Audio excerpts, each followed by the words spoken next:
Sometimes you never know where the voice of dissent will come from. Call Me By Your Name has been receiving rave reviews since it debuted at the Sundance Film Festival and is now one of the favorites to win the Best Picture Oscar. So it was somewhat of a surprise when on the day before I meet with director Luca Guadagnino that James Ivory of Merchant and Ivory fame, and the scriptwriter of Call Me By Your Name questioned why the Italian director didn't show male genitalia in his adaptation of American author Andre Aciman's novel about the sexual awakening of a 17-year-old in 1980s Italy.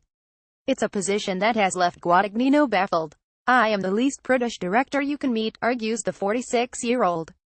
"I've been very precise in using the female and male body on screen to convey all kind of emotions. I thought that the display of nudity in this specific movie was absolutely irrelevant, and I understand that for James it would have been relevant, but that is his vision. What is clear is that we had no limitations on what we wanted to do." Luca Guadagnino directing his latest film Call Me By Your Name. When Guadagnino asks, "Did you miss penises in this movie?" the preposterousness of the whole debate is brought home. Ivory's problem seems a hangover from the long production history of the film, that saw Ivory attached as director, then co-director, with a Guadagnino, who was first brought on as a locations manager before eventually taking on the director's chair, as otherwise the film would not have been made.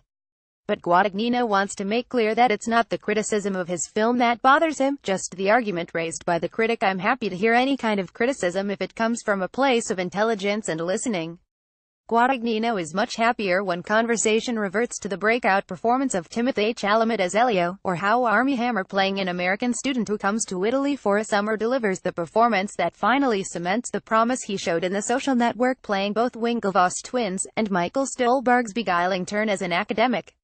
Michael Stuhlbarg as Mr. Perlman left, Chalamet as Elio center, and Hammer as Oliver. "When I say Stuhlbarg reminded me of a Robin Williams character," the Palermo-born director chips in, "that's lovely." Dead Poets Society. Guadagnino says he wasn't thinking about Robin Williams when making Call Me By Your Name, but that it clearly worked its way in.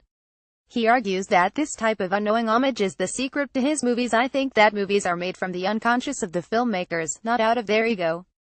A good movie comes unconsciously to me." The film is shot in Crema in Italy, a city 40 minutes from Milan, where Guadagnino works out of a 17th-century palazzo.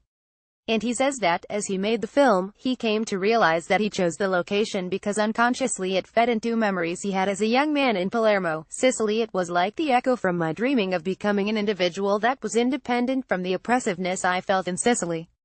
Chalamet as Elio and Hammer as Oliver fall in love over the summer in Call Me By Your Name, but when I ask if there are elements of his own biography in Call Me By Your Name, he insists that there is not. "Everything is from the book. I grew up in Ethiopia for a bit, and when we came back to Sicily I lived in an apartment in the center of town. I never had a garden. I didn't have the life you see in the film." His unconscious is clearly full of imagination.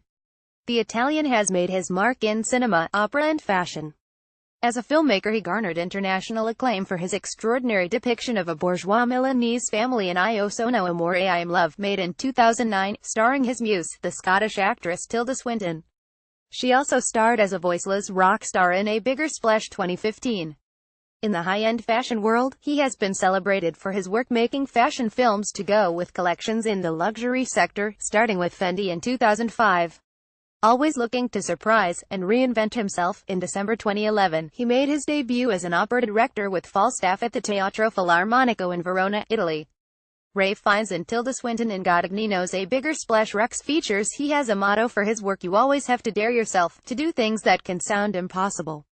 I say this to all the young filmmakers that want to start their career, otherwise you are not going to hit the mark that you set yourself. Also, greatness, it's not just because of fame and recognition, it's greatness of soul. Tilda is a great person because she is open, she listens, and she is curious. Another big influence on his career and work is Italian director Bernardo Bertolucci. Guadagnino co-directed a documentary, Bertolucci on Bertolucci, in 2013, and he says that 1976 was a big influence on Call Me By Your Name.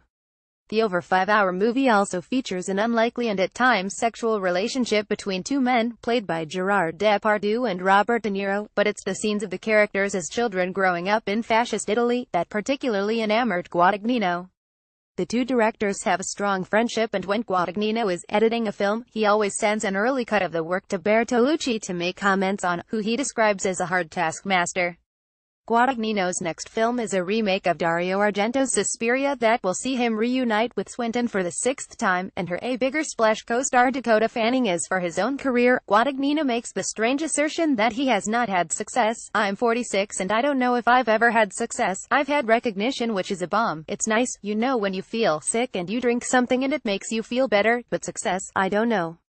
Success has made a failure of our home. It's a great song. I'm always weary of that song and I always hear that song playing in my ear. And he starts to sing a line from the song as if it is playing right at that moment as we are chatting. He's weary of being overpraised. A student of cinema, he says that he knows that the career of directors is a seesaw, sometimes up and other times down. He doesn't want to make his decisions made by a desire to get glory, rather to make films that would be fun, that he can say something. He also wants complete control over my work. So that seems to rule out the chances of him making a movie in Hollywood, but he adds, if Toby Emmerich of Warner Brothers would call me and say, Luca, we want you to make a DC character movie and you can do whatever you want, you would have complete control. Then of course I would be responsible and share ideas with them, but I would need complete control of what is made because then I can perform better. His next film, a remake of Dario Argento's Suspiria, will see him reunite with Swinton for the sixth time, and her A Bigger Splash co-star Dakota Fanning. When he made Call Me By Your Name, he said he was thinking about how French auteurs like Jacques Rivette, Eric Rohmer and Maurice Pialet would make the movie, but for Suspiria he is diving off the deep end. I was thinking how would Rainer Fassbinder make Suspiria? Call Me By Your Name is out the 27th of October. More about Call Me By Your Name. Luca Guadagnino reuse content.